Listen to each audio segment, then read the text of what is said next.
ဆေးရုံသွားဖို့အတွက်ဖုန်းမဆက်တလို့ဘလို့သွားမှမသိဘူးလို့စကားပြောအတွက်တို့အခက်အခဲရှိနေတဲ့သူတွေကဒီဗီဒီယိုလေးကိုကြည့်ဆေးရုံကြီးတွေဘာတွေကိုအရင်သွားစရာမလိုဘူးကိုရီအနီးနားမှာရှိတဲ့ဆေးကန်းကိုပဲသွားဖို့လိုတယ်ဒီဆေးရုံကြီးသွားဖို့လိုတဲ့အခါဘလို့အချိန်လဲဆိုလို့ရှင်ဒီလိုဆေးကန်းလေးတွေကနေပြီးတော့သူတို့မကုနိုင်တဲ့ယောဂါတော့ဘာလို့ပေါ့နော်ယောဂနည်းနည်းကြီးနေတာတော့ဘာလို့ပေါ့နော်သူတို့စီမှာဆန်တက်လို့ရတဲ့ကိရိယာမရှိဘူးဆိုလို့ရှင်တော့သူတို့ပြောအင်းကိုညှို့နေပေါ့နော်အဲ့လိုညှို့တဲ့အခါမှာလည်းပဲသူတို့ဆေးရုံကနေပြီးတော့ဒီရေးပေးလိုက်တဲ့ဘလို့ပြန်သူတို့မိတ်ဆက်ပေးတဲ့စာပေါ့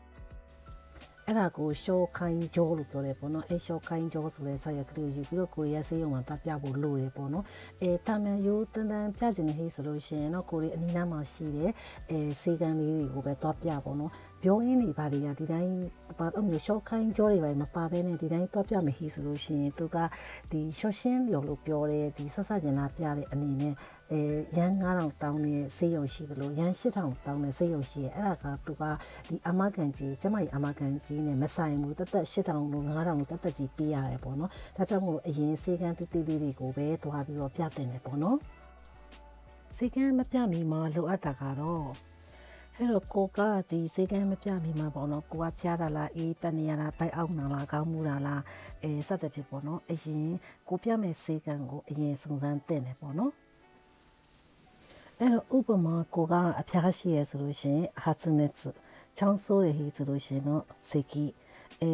လေချောင်းနာတယ်ဘာညာဆိုရင်တော့နို့တို့နော်အီတာမီခေါင်းကိုက်တာတော့အတမကအီတာကြီးပေါ့နော်အဲ့လိုယောဂလက္ခဏာတွေဖြစ်တဲ့ဟိဆိုလို့ရှိရင်တော့နိုင်ကလို့ပြောတဲ့စေကံကိုစုံစမ်းပြီးသွားဖို့လိုတယ်တော့ကိုတော့မဲ့ဆေးကန်းကိုဆုံးဖြတ်ပြီးသွားပြီဆိုလို့ရှိရင်အရင်ဆုံး Google မှာသွားပြီးတော့ခောက်ကြည့်ပေါ့နော်ဥပမာကိုနေတဲ့မြို့နာမည်ရဲ့နိုင်ကသွားမယ်ဟေးဆိုလို့ရှိရင်ကိုသွားမဲ့ဆေးကန်းနိုင်ကဆိုပြီးထည့်လိုက်လို့ရှိရင်အမှဆေးကန်းတွေကျလာလိမ့်မယ်ပေါ့နော်အဲ့တော့ကိုနဲ့အနီးဆုံးနေရာကိုရွေးပေါ့နော်ကိုသွားကျင်တဲ့ဆေးကန်းကိုသိပြီဆိုလို့ရှိရင်အဲ့ဒီဆေးကန်းရဲ့ website ထဲကိုဝင်ကြည့်မယ် website ထဲမှာရော်ရကုဆိုပိုကင်တင်နေပေါ့နော်အဲ့ဒီရော်ရကုကို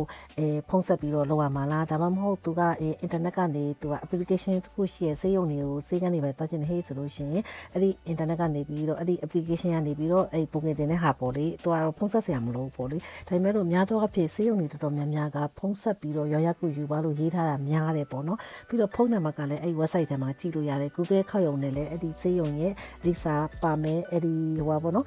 ဖုန်းနံပါတ်ကိုလည်းခါလေးကြည့်လို့ရတယ်အသေးစိတ်ကြည့်ချင်ရင်တော့အဲ့ဒီသူ့ရဲ့ဆေးရုံရဲ့ website ထဲဝင်ကြည့်တာအကောင်းဆုံးပဲပေါ့နော်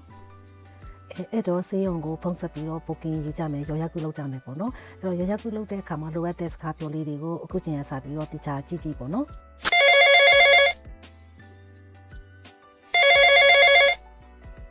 はい富士クリニックです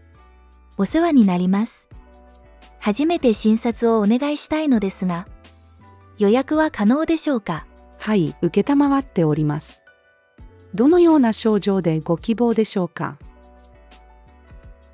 咳が続いていて、熱っぽいので見ていただきたいです。かしこまりました。それでは、いつ頃のご予約を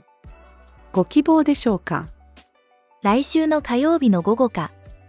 水曜日の午前中が希望です。来週の火曜日の午後ですね。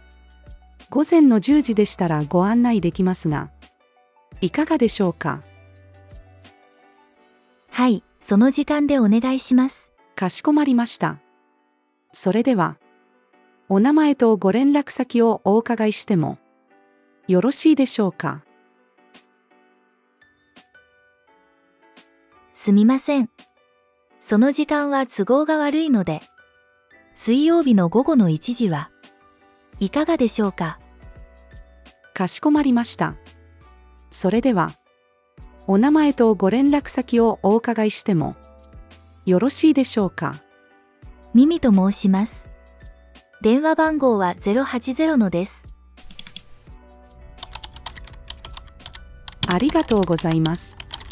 当日は保険証とお薬手帳をお持ちでしたら、お持ちください。また、問診票をご記入いただくので、予約時間の10分前くらいにお越しいただけますでしょうか？はい、わかりました。それでは、9月25日の午後1時、ミミ様のご予約を承りました。お気をつけてお越しください。ありがとうございます。よろしくお願いいたします。失礼いたします。 စကားပြောလေးကိုတခြားနားထောင်ပြီးတော့လိုက်ပြီးတော့လေ့ကျင့်ကြည့်ပေါ့နော်ဒီတစ်ခါတင်မဲ့ပတ်တူထဲမှာတော့မိမိဖြစ်တဲ့ယောဂပုံမှာမူတည်ပြီးတော့တွားရမယ်စေကန်းတွေကိုရှင်းပြသွားမယ်ယောဂလက္ခဏာလေးတွေကိုလည်းရှင်းပြပြီးသွားမယ်ပေါ့နော်ဒီစကားပြော notes လေးကတော့လိုချင်လို့ရှိရင်မကြမီတင်ပြထားပါမယ်အားလုံးပဲကံပတ်သက်ကြပါစို့